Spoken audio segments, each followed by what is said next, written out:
नमस्कार दोस्तों, मैं अभिषेक उपाध्याय आप सभी का हार्दिक धन्यवाद और आभार व्यक्त करता हूं। जैसा कि आपको पता है, किसान आंदोलन हमने 380 दिन पूरा कवर किया। आज हम पहुंचे हैं, जयंत चौधरी जी का आवास है वसंत कुंज। वसंत कुंज में काफ़ी लोग आए हुए हैं उनसे मिलने, कुछ किसान भी आए हुए हैं, उनसे भी बात करेंगे। एक हमारे साथ बहुत ही बुजुर्ग किसान हैं, इनका परिचय जानेंगे और कहाँ से आए हैं ये भी जानेंगे। जी नमस्कार। बडौली से आई जी बडौली। जिला कौन सा आपका?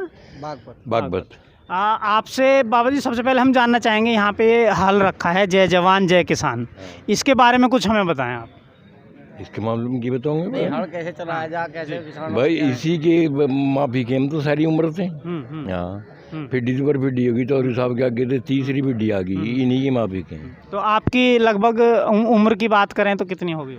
उम्र 90 साल। तो बात करें चौधरी चरण सिंह जी से भी आपकी मुलाकात कभी हुई? हाँ, मुलाकात रही खूब, काफ़ी। जीत सिंह से भी, चौधरी साहब से भी, इनके साथ भी मुलाकात रही। आप किसके साथ आए, मतलब किस यहाँ पे आप आए तो किसके साथ आए हैं? ईब तो मैं ये अपने हिसाब से आए, डायरेक्ट मिलना है, किसी के साथ नहीं? कोई हाँ। टिकट की कोई दावेदार हो? ना, ईब तो मिलने के लिए आए, केवल मिलने आए हैं। मिलने के लिए मिलना है। बहुत बहुत धन्यवाद आपका जी। और भी लोग हैं, उनसे बात करेंगे, जानेंगे, उनका परिचय जानेंगे। हमारे साथ आपका शुभ नाम जानना चाहेंगे जी? आपका? सुभाष जी हैं। कौन से ज़िले से आए? गाज़ियाबाद से आए हैं। तो गाज़ियाबाद में कहाँ से? भोजपुर। बात करें, किसी टिकट दावेदार के साथ हैं या मिलने आए हैं? मिलने आए। अच्छा। जी, आपका शुभ नाम? मेरा नाम पुष्पेंद्र सिंह है। आपका परिचय जानना चाहेंगे? मेरा जिला गाजियाबाद है, गांव मेरा भोजपुर है। विधानसभा कौन सी पड़ती है? विधानसभा मोदी नगर है। तो थोड़ा सा आपसे जानना चाहेंगे, किसान आंदोलन हुआ, आपके संज्ञान में भी है, तो क्या किसान आंदोलन का आने वाले चुनाव पर बीजेपी पर कोई नेगेटिव इफेक्ट पड़ेगा? बहुत तगड़ा इफेक्ट पड़ने वाला है। अभी 2 महीने के अंदर में इस बीजेपी को पता पड़ जाएगी कि तुमने क्या करा है जनता के साथ में, क्या करा किसानों के साथ में। लेकिन बीजेपी कह रही है कि किसान हमारे साथ है। किसान अगर साथ होता तो 380 दिन ना बैठना पड़ता। 380 दिन के बैठने के बाद में किसान तो इससे टोटली हट गया। उन्होंने ये कहा है कि कुछ किसान हैं जो बड़े जमींदार हैं, पैसे वाले हैं, केवल उन्हें दिक्कत थी। जो छोटा किसान है उसे कोई दिक्कत नहीं है, वो हमारे साथ है। ऐसा कुछ नहीं है, सब ये झूठ है, ये फ्रॉडबाजी है। किसान सब एक है, पहले भी था एक और आज भी एक है। इसका बहुत बुरा असर बीजेपी को ही पड़ने वाला है। 2022 में पता पड़ जाएगी ना सरकार जो है किसकी बनती है। जी, आपसे भी दोबारा मिलूंगा मैं। लेकिन बीजेपी जो है वो दावे कर रही है कि हम 300 के पार जाएंगे। एक हमारे साथ जी, आपका परिचय जानना चाहेंगे? थोड़ा सा खड़े हो जाएंगे। नागेंद्र पवार, जिला बिजनौर से आए हैं। तो बात करें कि जैन जी से मिलने आए हैं या किसी टिकट दावेदार? नहीं, मिलना है। मिलने आए हैं। ठीक है। तो आपसे मैं जानना चाहूँगा कि बीजेपी दावे भर रही है कि हम 300 पार करेंगे, और जो किसान, छोटा किसान है, वो हमारे साथ है, क्योंकि किसानों की हमने बहुत सारी समस्याएं दूर की हैं, जैसे गन्ना का भुगतान है, और जो एक अनुदान 6,000 रुपये महीना किसानों को दिया जाता है, तो उसकी वजह से जो पश्चिमी उत्तर प्रदेश का किसान है वो भी खुश है। और जो किसान आंदोलन की बात करें, किसान आंदोलन पश्चिमी उत्तर प्रदेश से उठा था, तो क्या पश्चिमी उत्तर प्रदेश का किसान बीजेपी के साथ है? अगर किसान खुशहाल होता और बीजेपी के साथ होता तो 14 महीना बॉर्डर पे क्यों बैठता? दूसरी बात, किसान छोटा बड़ा सब एक हैं, किसान एकता है, सब किसान एक हैं, उसमें जाति बिरादरी कोई नहीं है। अगर ये भुगतान दे रहे हैं तो किसान का ही तो दे रहे हैं, अपने पास से दे रहेगा। और अगर दे दिया तो उसका फिर बकाया क्यों आज भी? 6,000 रुपये जो अनुदान दे रहे हैं, किसान को दान नहीं चाहिए, किसान का टाइम पे पेमेंट चाहिए। 14 दिन में पेमेंट देने का दावा करा था, किसे मिला? 14 महीने में नहीं मिल रहा। आपसे एक चीज़ और जानना चाहेंगे, करीब 750 किसान जो हैं वो शहीद हुए, लेकिन केंद्र सरकार ये कहती है हमारे पास कोई आंकड़ा ही नहीं है। तो आंकड़ा नहीं है तो इसका मतलब किसान शहीद नहीं हुए। आपका विचार? नहीं, आंकड़े लेने चाहिए सरकार को। आंकड़े तो इनके पास किसी भी चीज़ के नहीं हैं। किसान जो शहीद हुए हैं उनके किसानों के पास आंकड़े हैं, वो किसानों से लें। अगर उनके पास नहीं है आंकड़े, मिल जाएंगे, उन्हें मुआवजा दें। मैं आप सबको बता दूं, आपको बहुत बहुत धन्यवाद, कि टिकैत जी इस किसान आंदोलन के नेता रहे, और टिकैत जी से हमारी कई बार मुलाकात हुई, जैसा कि आप लोग जानते भी हो। टिकैत जी का मैंने डायरेक्ट इंटरव्यू भी आपको दिखाया। यहाँ कुछ और लोग हैं, उनसे बात करना चाहेंगे। जी, आपका शुभ नाम जानना चाहेंगे? ज्ञानेंद्र कुमार, जी, थोड़ा सा खड़े हो जाएंगे। जिला बताएं कहाँ से हैं? शामली से। शामली से हैं। तो जयंत जी से मिलने आए? हाँ जी, तो कोई मुद्दा, किसी मुद्दे को लेके मिलने आए हैं? हमारा कोई मुद्दा नहीं है, किसान एकता का मुद्दा है। किसान एकता का मुद्दा है। कोई समस्या नहीं है किसानों को? किसानों की समस्या है सरकार में। क्या क्या समस्याएं हैं? हाँ? हमारा समय पर पेमेंट नहीं हो रहा, 2 साल हो गए। और बिजली इतनी महंगी हो गई हमारे यहाँ। हमारे पड़ोस में हरियाणा पड़ता है, वहाँ 35 रुपये पावर है, हमारे यहाँ 170 रुपये पावर है। बताओ क्या करे किसान, क्या करे? अब बीजेपी ये कह रही है कि हम आएंगे तो बिजली फ्री दे देंगे 300 यूनिट। बीजेपी अब तो 5 साल पहले क्यों नहीं दी? अब क्या उसमें वो हो गया? पहले क्यों नहीं दी हमें बिजली उन्होंने? अब कैसे दे देंगे जब बिजली उनके पास है? नहीं दे देंगे कैसे? कोई प्लान लगाना है आज तक उन्होंने 5 साल में कोई किया? बताओ आप। पश्चिमी उत्तर प्रदेश को, आपका बहुत बहुत धन्यवाद। पश्चिमी उत्तर प्रदेश को बीजेपी अपना गढ़ बता रही है और कह रही है कि पश्चिमी उत्तर प्रदेश में तो हम हार ही नहीं सकते। जी, आपका शुभ नाम जानना चाहेंगे और थोड़ा सा परिचय जानना चाहेंगे आपका? चंद्रवीर से। जी, आप कहाँ से आए? शामली, और राष्ट्रीय उपाध्यक्ष हैं। अच्छा, राष्ट्रपति लीगल उसके विधि प्रकोष्ठ के। हाँ, तो आपसे तो मैं स्पेशल जानना चाहूँगा कि आपका दोबारा से शुभ नाम? चंद्रवीर से। हाँ, चंद्रवीर जी से जानना चाहूँगा, आप थोड़ा सा कानून के बारे में जानते हैं कि वाकई में ये कानून किसानों के खिलाफ थे, या जैसा बीजेपी कहती है कि कुछ किसान जो है वो समझ नहीं पाए, ये उनके फ़ायदे की बात थी? तो आपसे स्पेशल जानना चाहूँगा, ये कानून वाकई में ही किसान विरोधी थे या किसानों के पक्ष में थे? किसान विरोधी थे जी, 100% किसान विरोधी थे। कैसे थे जी, ये पूछना चाहेंगे क्या? जी, बिल्कुल बिल्कुल। है जी। किसान, देखिए, ये जो 2 गुजराती हैं, एक मैं कहावत बताता हूँ। एक बच्चे ने अपने पिताजी से पूछा कि भाई तुम्हारी शादी किससे हुई? तो बच्चे ने कहा कि तेरी माँ से हुई। कि अच्छा, घर में काम कर लिया। 2 गुजराती देश को बेच रहे, 2 गुजरातियों को बेच रहे। ठीक, गलत तो नहीं कहा? 2 गुजराती 2 देश बेच रहे हैं, गुजराती 2 गुजरातियों को बेच रहे हैं। तो घर में चल रहा सब मामला। अडानी अंबानी के गोदाम पहले बन गए, कानून बाद में आया। मोदी जी ने तो बहुत संदेश दिया कि मेरी तपस्या में कोई कमी रह गई, किसान समझ नहीं पाए, मैं तो किसानों के लिए बहुत कुछ करना चाहता हूँ। मोदी सारा देश बेच रहे, केवल ये ज़मीन बची है किसानों की जिस पर उनकी नज़र है, बस। आप बताइए कि जो 70 साल में 65 साल में इंफ्रास्ट्रक्चर खड़ा किया देश के अंदर, कल कारखाने बनाए, जो कुछ भी बनाया, वो सारा बेच रहे हैं।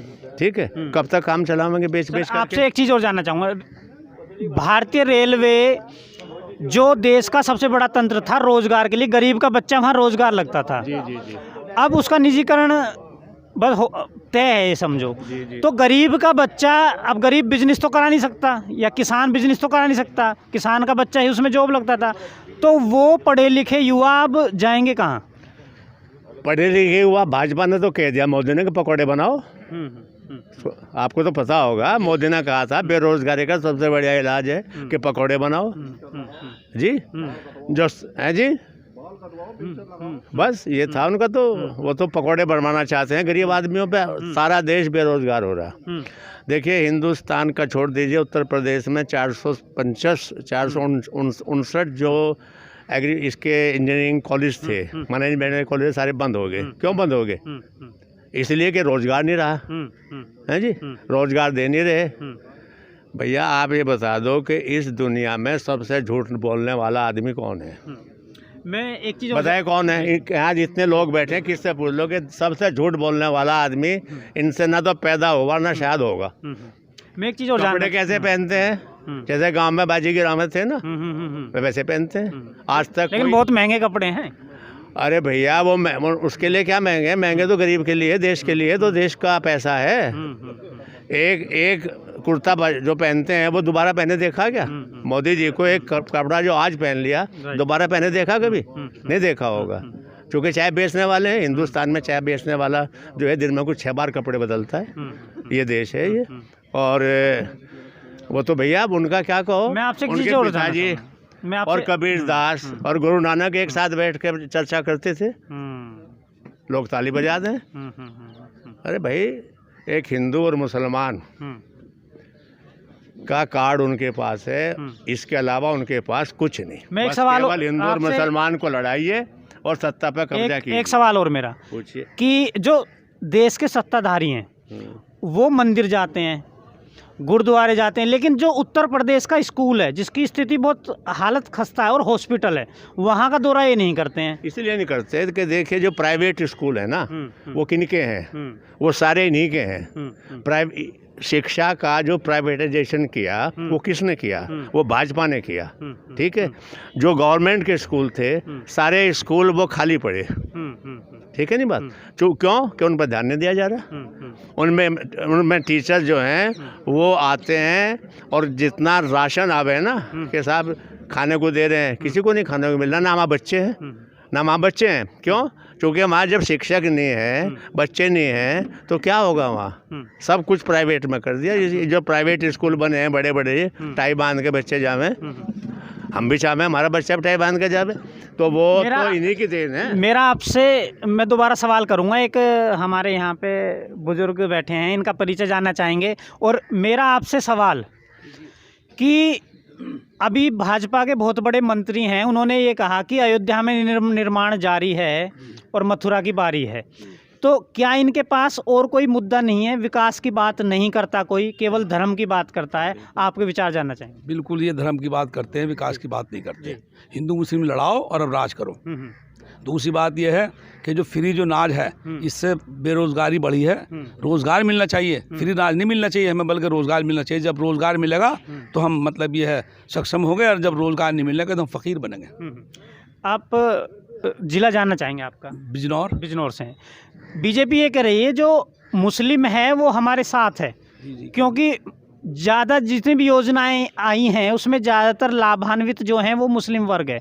वो गरीबों के मकान बने हों या राशन वितरण हो या बहुत सारे जो भी योजनाएं हैं उसमें मुस्लिमों को फ़ायदा पहुंचा है, तो वो मुस्लिम हमारे साथ है। आपके विचार जानना चाहेंगे। ना, बिल्कुल नहीं है। नहीं, बिल्कुल नहीं है।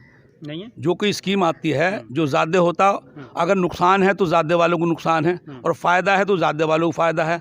नुकसान अगर है तो कम वालों को नुकसान है, और फ़ायदा है तो कम वालों को नुकसान है। अगर मुसलमान कम है तो इससे नुकसान कम है, और नुकसान और फ़ायदा भी इससे कम है। हिंदू भाइयों को नुकसान भी ज़्यादा है, हिंदू भाइयों को फ़ायदा भी ज़्यादा है। किसान की बात करें, पश्चिमी उत्तर प्रदेश से ही किसान आंदोलन चला। जी। बीजेपी के एक बहुत बड़े नेता का भी मेरा इंटरव्यू हुआ था, उन्होंने ये दम भरा है कि बीजेपी आरएलडी या गठबंधन का अब की बार भी सफाया कर देंगे पश्चिमी उत्तर प्रदेश से। आपके विचार? गलत कह रहे हैं। गलत कह रहे हैं। बिल्कुल गलत कह रहे हैं। अभी तक धारणा ये है कि गठबंधन को वोट देना है। हम जिसके लिए आए हैं, हम टिकट मांगना है किसी के लिए हम, लेकिन अगर उन्हें टिकट नहीं मिलता है तो हम गठबंधन को वोट देंगे। किसके साथ आए? हम अशोक चौधरी के लिए आए। अशोक चौधरी बिजनौर से, चांदपुर से। चांदपुर विधानसभा। जी हाँ, चांदपुर विधानसभा से। ठीक है। अशोक चौधरी जी हैं यहाँ ना, वो तो खुद आए हैं। ठीक है। मतलब हम खुद आए। एक मुस्लिम वर्ग है जिसकी वोट बैंक जिसको समझा जाता है, सबकी निगाहें मुस्लिम वर्ग की तरफ है। जिधर मुस्लिम वर्ग वोट डाल देगा जीत उधर हो जाएगी। ऐसा नहीं है। नहीं है? आपके विचार जाने। जिधर सब लोग वोट देंगे वो जीतेगा। तो गठबंधन की बात करें, जयंत चौधरी जी की बात करें, तो पश्चिमी उत्तर प्रदेश में कितनी सीट आपके विचार से आ जाएंगी? मेरे विचार से तो यह है कि ज़्यादा सीट आएगी गठबंधन। लगभग कितनी? ये तो मुझे ये तो पता नहीं कितनी है। अच्छा। लेकिन मैं समझता हूँ कि अल्लाह ने चाहा, अल्लाह का हबीब ने चाहा तो गठबंधन की हुकूमत बनेगी यूपी में आपके। तो कहीं ना कहीं अगर जयंत जी की बात करें तो उप मुख्यमंत्री की दावेदारी सही है। बिल्कुल रहेगी। बिल्कुल सही है जी। सही है। बहुत बहुत धन्यवाद। जहाँ तक है, अगर गठबंधन जीतता है तो जयंत चौधरी जी की उप मुख्यमंत्री की दावेदारी रहेंगी। बाबा कुछ बोलना चाहेंगे? बोल लूँगा, एक बात तो बताओ। हाँ, थोड़ा सा मास्क नीचे कर लीजिए। हाँ, आप अभी न्यू कह रहे थे जी कि किसान हमारे साथ हैं, ठीक है ना? वो भी किसानों के साथ हैं कि नहीं? मजदूर किसानों के। बीजेपी कह रही है। हाँ, मैं नहीं कह रहा। आपने कही? नहीं। मैंने सुनी थी। बीजेपी ये कह रही है हाँ, किसानों के साथ हैं कि किसान हमारे साथ हैं। हाँ, किसान हमारे साथ हैं। वो भी किसानों के साथ हैं कि नहीं? और ये लपेट से बात करें तुम्हें भेजने से कैसे ले गए शुद्ध बात करें करते हैं। हम गोदी मीडिया नहीं है, हम गोदी मीडिया नहीं है।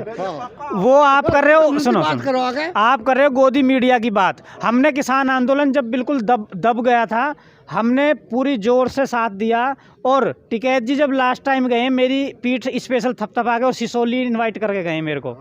तो वो गोदी मीडिया की आप बात कर रहे हो बाबा। हम सच दिखाते हैं। गोदी मीडिया वो है जो बिका हुआ है, जो खरीद ली गई है केंद्र सरकार द्वारा।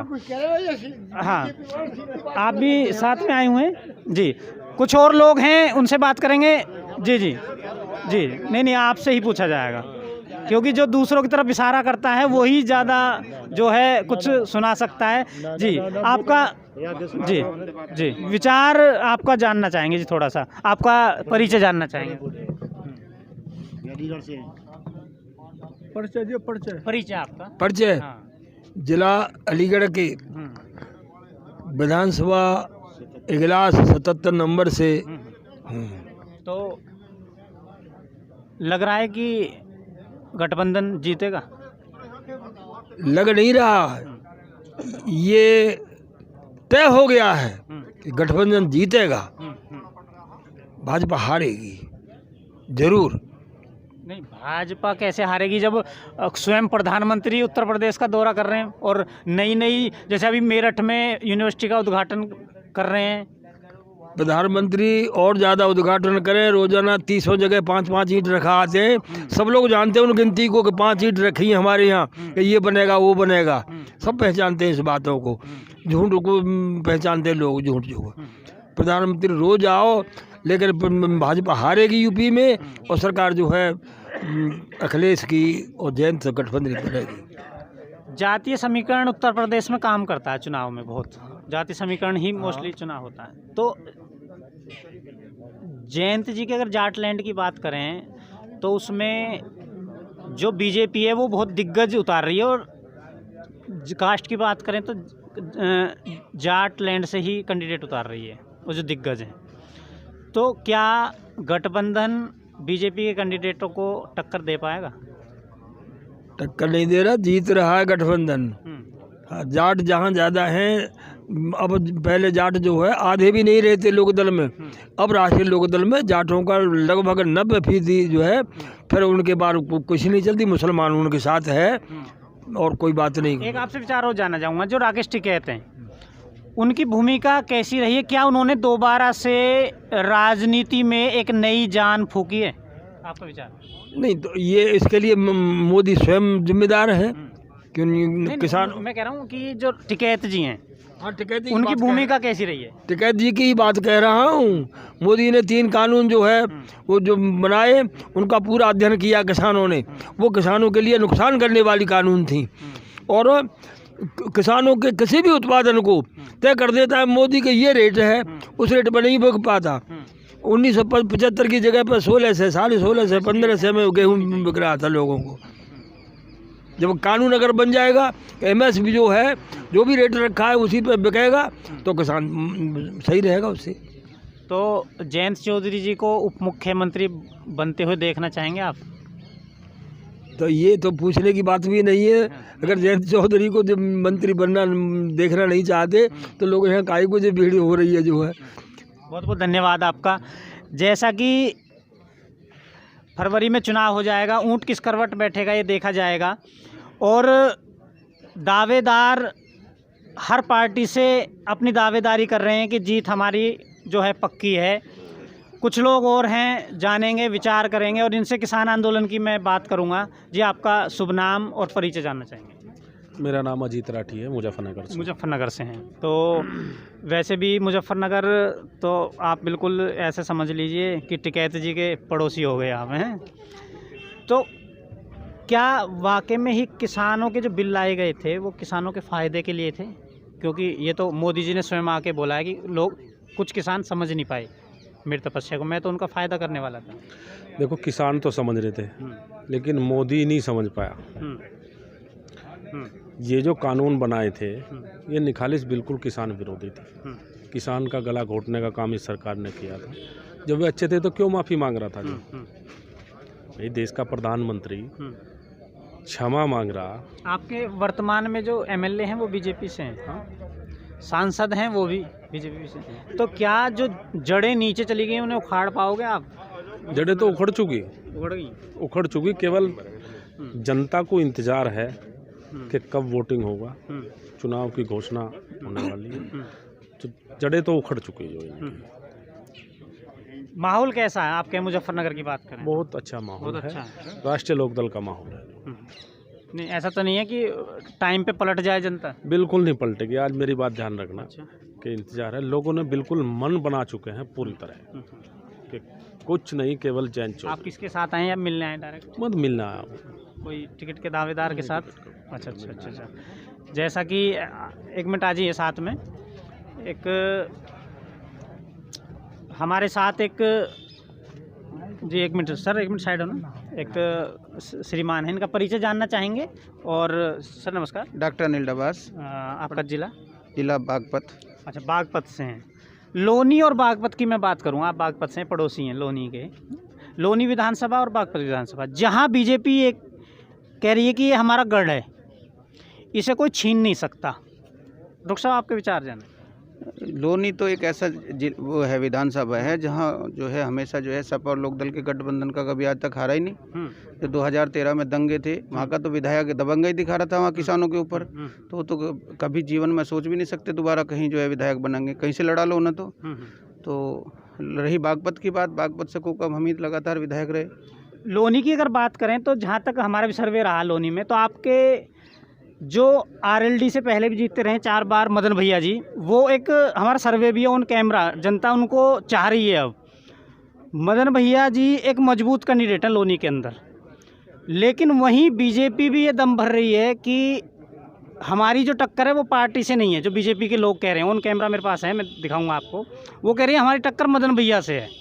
तो क्या मदन भैया जी को बीजेपी हरा पाएगी? देखो, मैं पर्टिकुलर किसी आदमी के बारे में नहीं कहूँगा। मदन भैया जी अपने आप में मजबूत नेता हैं, विधायक निर्दलीय भी रहे हैं, लेकिन ये हमारे नेता जो तय करेंगे, गठबंधन के नेता हैं जयंत चौधरी जी, जो तय करेंगे वही मजबूत होगा। नहीं, मेरा सवाल बात ये है मदन कि भैया की नहीं है, कोई भी जो वहाँ से प्रत्याशी आएगा, किसी को भी, जो जयंत चौधरी जी जिसको भी जो है, मैं उन्हीं की कोठी पे खड़ा हूँ यहाँ बसंत कुंज में, तो जिसको टिकट दे के भेजेंगे वही जो है जीतेगा। नहीं, मेरा सवाल ये है कि बीजेपी गठबंधन से कोई भी आए तो क्या वो टक्कर ले पाए कैंडिडेट का? देखो बीजेपी तो बौखलाई हुई है, वो तो कुछ भी कहेगी। मैं पर्टिकुलर एक आदमी के बारे में मैं बार बार कह रहा हूँ, मैं नहीं कह सकता। वो बहुत मजबूत कैंडिडेट है, मैं उनका सम्मान भी करता हूँ, हमारी पार्टी से विधायक भी रहे हैं। हम बात करें कि जो लोनी टाउन है वो एक मुस्लिम बाहुल्य है, और वहाँ आपकी जानकारी में भी होगा कि कल ये क्लियर हो गया कि एक हाजी आकिल जी हैं, वो बसपा से लड़ेंगे। तो क्या मुस्लिम उधर जाएगा जो मुस्लिम कैंडिडेट भी खड़ा है, या आरएलडी या गठबंधन की तरफ आएगा? देखो, आप सबको पता है जो ये है बसपा जो सरकार है, बसपा जो मायावती जी हैं, बसपा जो पार्टी है, ये ऑप्शन में है बीजेपी के। ये बीजेपी के जो है एक टाइप से सिस्टम कंसर्न है, इसको वोट ही नहीं कर रहा मुसलमान कोई भी। ये तो जो है गठबंधन को वोट कर रहे हैं, वहाँ से खुद जो है कोई भी लड़ ले, वहाँ जो है जो गठबंधन का प्रत्याशी आएगा वही चुनाव जीतेगा। आकिल जी ये दावा भर रहे हैं कि करीब जो वोटिंग है वो 1,30,000 के करीब है, 132 के करीब हाँ, मुसलमान है वहाँ। मुसलमान वो टोटल, वो कह रहे हैं कि 10% जा सकता है मुझसे बाहर, बाकी सब मेरे पास 10% आ सकता है उन पे। वो ये बात ठीक कह रहे हैं, उन पे 10% आ सकता है। ये मैं आपको कह रहा हूँ, नोट कर लो ये मेरा बयान, कि जो है गठबंधन के प्रत्याशी पे 90% मुसलमान जो है वोट कर रहा है। गठबंधन जो है 100% वहाँ जीत रहा है। वहाँ से तो जो है बीजेपी में बगावत है। खुद मनोज धामा जो है जेल में है, उनकी पत्नी जो है जो वहाँ से वर्तमान में चेयरमैन है, तो अभी रंजीता धामा जी महापंचायत भी की है। नहीं, हमारे जो है राष्ट्रीय जो है नेतृत्व है, उससे मुलाकात करने की कोशिश भी की, शायद मुलाकात भी हुई हो। वहाँ कहीं कोई बीजेपी का कोई अब वर्चस्व नहीं है। उन्होंने जो है, ये तो जग जाहिर है, पूरे देश को पता है कि वहाँ का जो विधायक है उसने गुंडाई की, वहाँ से अपने गुंडे लेकर जो है किसानियों के लोगों को या किसानों को उठाने के लिए जो है उन्होंने बहुत ज़्यादा जो है दबंगाई की। तो ये तो अभी उनकी एक वीडियो वायरल हुई, आपने भी देखी होगी, कि मुस्लिम जो चिकन कॉर्नर चलाते हैं उनसे ये कहा गया है कि आप बेचना है तो दिल्ली जाके बेचो। तो ये आपके विचार से सही है या गलत है? नहीं, किसी का शोषण करना, अगर कोई लीगली कोई काम कर रहा है, बिजनेस है, और कोई गलत बात है। आपको जो है अगर सत्ता की हनक में रहना है तो खुद आपको भी रहना है सत्ता में। सत्ता के बाद जो है दूसरी सत्ता आएगी तो आपको भी वहाँ रहना है, तो आपको भी दिल्ली जाकर रहना पड़ सकता है। तो आपको ये भी सोचना चाहिए कि आप आज लोनी में रह रहे हो, कल आपको मजबूर हो जाए कि आपको जो है लोनी छोड़ना पड़े। अगर आप बागपत से हैं, वहाँ पे एक तो आपको पता है उत्तर प्रदेश में जातीय समीकरण चलता है चुनाव में। वहाँ पर जाट भी हैं बागपत में, गुजर भी हैं और मुस्लिम वर्ग भी है। तो कैसी रणनीति रहेगी? क्या ये गठबंधन अपनी तरफ आकर्षित कर पाएगा? क्योंकि वर्तमान में बात करें तो सांसद भी बीजेपी के हैं, कहीं ना कहीं इन चीज़ों का इफेक्ट आता है। बात करें जो एमएलए हैं वो बीजेपी से हैं, तो इस गढ़ को कैसे भेद पाएगी आरएलडी या गठबंधन? देखो, वहाँ हम बीजेपी भी जो है पाँचवें नंबर की पार्टी रही है हमेशा। 2013 के दंगों के बाद में ये सत्ता में आई, झूठ बोल कर जुमलेबाजी से। वहाँ से जो है जो सांसद सतपाल सिंह जी हैं, चौधरी साहब के जो है वो ओएसडी रहे हैं, चौधरी साहब के पीए रहे हैं, चौधरी अजीत सिंह जी के। उन्हीं ने उनको जो है वहाँ का कैडर दिलाकर महाराष्ट्र में जो है गुजरात कैडर दिलवा कर भेजा था। और रही बात योगेश धामा, 2-3 बार जो है जिला पंचायत अध्यक्ष रहे, हमारी पार्टी से रहे हैं। उस सत्ता के उसमें जो है हवा जो बहरी थी बीजेपी की, उसमें जो है विधायक बन गए, आपका जीत कर दिखा देंगे। तो वहाँ तो जो है लोकदल का जिला है, लोकदल, ये कहने की बात ही नहीं। तुम्हें कैसा लग रहा है कि गठबंधन की तरफ से कोई चेहरा आया सामने? देखो, ये तो हमारे राष्ट्रीय नेता जो है तय करेंगे, ये हम लोग तय नहीं कर सकते, ना कह सकते। हमारे लिए तो जो भी कैंडिडेट आएगा, दावेदार तो बताइए। दावेदार तो देखो, अब तो आज पूरे देश में हवा चल रही लोकदल की जो है। पश्चिम उत्तर प्रदेश तो लोकदल का माना जाता है, आप लोगों को पता है। तो ये तो बहुत लोग दावेदार हैं। मैं भी चाहता हूँ मुझे मिल जाए, आप भी चाहते हैं आपको मिल जाए, जिसको भी टिकट दे देंगे। बीजेपी की बात करें, बागपत में तो अभी हम 2 ही कैंडिडेट से मिल पाए हैं, लोनी में सबसे मिल लिए। तो करीब अगर बीजेपी की बात करें तो 18 दावेदार हैं। वो कह रहे हैं, हमने जब क्वेश्चन किया जी इतने दावेदार बीजेपी में ज़्यादा हैं किसी और पार्टी में, तो वो कह रहे हैं कि हम बड़ा है हमारा संगठन, इसलिए दावेदार ज़्यादा हैं और बड़ा संगठन जो भी होगा उसकी जीत होगी। आप जो है 2013 से पहले वहाँ के उठा कर देखो तो 5,000-8,000 से ज़्यादा अगर वोट मिले हो वहाँ, आप उठा कर देखें। अगर 5 और 8,000 10,000 भी क्रॉस की हो तो जो है वहाँ से हम मान लेंगे कि उनका कैंडिडेट जीत जाएगा। बीजेपी का डॉक्टर साहब एक आरोप हो रहा है कि गठबंधन तो पहले भी हुआ था। जी जी जी। तो गठबंधन तो हमारा कुछ बिगाड़ ही नहीं पाएगा, क्योंकि वो कह रहे हैं एक तरफ राष्ट्रवाद है और एक तरफ ये कह रहे हैं कि ये कौरव सेना है, ये तो इकट्ठी हो गए कितना ही लड़ ले हमें नहीं हरा पाएगी। पहले भी गठबंधन हुआ था, आपके विचार? नहीं, देखो, कौरव सेना तो है, कौरव सेना वो समझते हैं तो कौरव सेना है, लेकिन जो है श्री कृष्ण जी भी तो हैं, जयंत चौधरी, श्री कृष्ण जी भी तो हैं, चौधरी जयंत सिंह जी, और जो है अखिलेश यादव जी, वो तो दोनों जो है बता देंगे जो है कि हम कौरव हैं, पांडु हैं, क्या हैं, वो चीज़ें तो तय हो जाएगी। अभी 2 महीने तो बाकी हैं। आपके विचार से अगर सरकार गठबंधन की बनती है तो उत्तर प्रदेश में कितनी सीटें आपके विचार से आने का अनुमान है? हम जो है बहुमत का आंकड़ा पार करेंगे, अच्छी तरह पार करेंगे। जो है करीब जो है हमारी 270-80 सीटें के करीब जो है गठबंधन की आएंगी। बाकी और पार्टियां जो हैं जो हमने मिलाई हैं, जो अखिलेश जी ने कुछ पार्टियों के साथ गठबंधन किया है, वो लोग आएंगे तो जो है ये 100 पे चली जाएगी बीजेपी। जैसे पहले रहती थी 40-30, 40-100 पे जाएगी, पक्का जाएगी। मैं बहुत बहुत धन्यवाद आपका परिचय जानना चाहूँगा थोड़ा सा। मैं हूँ जिला अलीगढ़ से, खैर विधानसभा से। जी हाँ जी, गौरव तेवतिया नाम है मेरा। गौरव जी, बात करें आम आदमी पार्टी भी मैदान में है, जिन्होंने दिल्ली में फ्री की बहुत सारी सेवाएं दी हैं, उससे जनता जो है उनका रुझान, जनता का झुकाव भी है केजरीवाल जी की तरफ। और उन्होंने उत्तर प्रदेश में बहुत सारे वादे कर दिए हैं कि बिजली बिल्कुल फ्री किसान के लिए, एक सिंगल पाई नहीं देना, और बहुत सारी चीज़ें उन्होंने अभी घोषणा पत्र उनका आ जाएगा, उसमें हम बहुत सारी चीज़ें फ्री मतलब कह सकते हो। तो क्या केजरीवाल जी का जो फ्री वाला है मुद्दा है, उसकी वजह से गठबंधन पे तो इफेक्ट नहीं पड़ेगा, वो वोटें तो नहीं खिंच जाएंगी? नहीं, कोई इफेक्ट नहीं पड़ेगा। आम आदमी का हमारे यहाँ, हमारे उत्तर प्रदेश में कोई जनाधार नहीं है, और इस तरह की फ्री चीज़ों से हमारे यहाँ का मतदाता जनाधार तो दिल्ली में भी नहीं था, लेकिन एकदम से बन गया। नहीं, उस समय जो आंदोलन हुए थे, तो कांग्रेस के खिलाफ जो आंदोलन हुए थे, जो जनभावना थी, वो लोग गुस्से में थे कांग्रेस के, इसलिए आम आदमी पार्टी का बहुमत आया था। तो हमारे उत्तर प्रदेश में ऐसा कुछ नहीं है। नहीं, वो तो कह रहे हैं कि हम सीट बना देंगे। नहीं, उनका कहना ठीक है, अब हर नेता कहता है, पर सरकार उन्हीं की कह रहे हैं, हम मुख्यमंत्री नहीं, कुछ नहीं, उनकी कोई सीट भी नहीं आने वाली। हालांकि हाँ, उनकी कोई सीट नहीं आने वाली। यहाँ हमारे गठबंधन की ही बहुमत आने वाली है। यहाँ लोगों को बीजेपी के खिलाफ गुस्सा है, तो गौरव जी, ऐसा गठबंधन तो ही नहीं है। ऐसा पश्चिमी उत्तर प्रदेश जो है वो दिल्ली से टच करता हुआ है। लोग पश्चिमी उत्तर प्रदेश के दिल्ली बहुत आते ठीक हैं, है। यहाँ की सुविधाएं देखते हैं। देखो हॉस्पिटल जो सच है वो सच है, हम सच बोलते हैं। हॉस्पिटल की स्थिति सुधरी है, स्कूलों की स्थिति सुधरी है, महिलाओं के लिए यातायात फ्री, बिजली फ्री, पानी फ्री, तो कहीं ना कहीं इफेक्ट पश्चिमी उत्तर प्रदेश पे करता है। बेशक उन्होंने जो चीज़ें की हैं दिल्ली में कुछ चीज़ें अच्छी रही होंगी, बाकी उत्तर प्रदेश में पहले मुख्यमंत्री रहे अखिलेश यादव, उन्होंने भी बहुत सारे काम किए, शिक्षा पे, स्वास्थ्य पे और सड़कों पे भी बहुत काम किए, और यमुना एक्सप्रेस पे भी, हाँ बहुत सारी चीज़ें जो हुई हैं तो काम पहले उत्तर प्रदेश में हुए हैं। बाकी जो फ्री वाला इनका जुमला है हमारे उत्तर प्रदेश में शायद नहीं चल पाएगा, उन्होंने काम दिल्ली में किए होंगे। हमारे यहाँ की जनता जो चाहती है इस समय, जो सबसे ज़्यादा गुस्साई हुई है भाजपा से गुस्साई हुई है, तो भाजपा को हराना है और भाजपा को गठबंधन ही हराएगा, क्योंकि इनके पास जनाधार है। हमारे धन्यवाद, गठबंधन के पास जनाधार है। बहुत बहुत धन्यवाद, फिर मिलेंगे, मुलाकात करेंगे। एक बात का हाँ जी जी देना जी, चाह रहा था मैं, आपने भी एक विधानसभा के बारे में कहा था कि बीजेपी के लोग कह रहे हैं कि वहाँ 18 दावेदार हैं, तो ऐसी बहुत सारी सीटें हैं जहाँ इनके दावेदार भी नहीं है। हमारी खैर में कम से कम 20 दावेदार हैं राष्ट्र लोकदल के पास, और इनके पास पहले पुराना जो विधायक है जो वर्तमान में है उसके खिलाफ भी इनके खुद के पार्टी के लोग उसके खिलाफ हैं, ऐसे ही इगलास में है। तो बहुत सारी सीटों पे ऐसा नहीं है कि केवल यही एक दो जगह हो सकता है, बाकी इनके खिलाफ गठबंधन बहुत अच्छे तरीके से जीतेगा जी। आपके पास आप सबका, और देखते हैं चुनावी ऊँट है किस करवट बैठेगा। मैं आप सबका धन्यवाद करता हूँ। नमस्कार, जय हिंद, जय भारत।